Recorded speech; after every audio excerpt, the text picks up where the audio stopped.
Ya, ada beberapa dari saudara, engkau sudah capek dengan situasi itu. Apa yang tertinggal di pikiran bawah sadarmu selalu terngiang-ngiang mengingat kembali. Tapi malam hari ini Tuhan katakan Tuhan ingin sembuhkan engkau.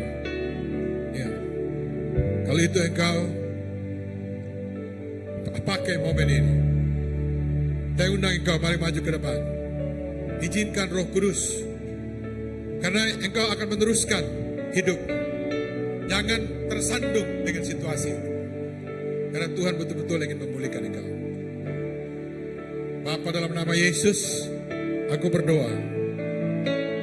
Siapapun yang Tuhan suarakan malam hari ini, apapun keadaan kami, saya berdoa dia disembuhkan malam hari ini. Ya. Ada 2 perempuan yang Tuhan taruh di pikiran saya. Ya, Tuhan mau menyembuhkan engkau juga.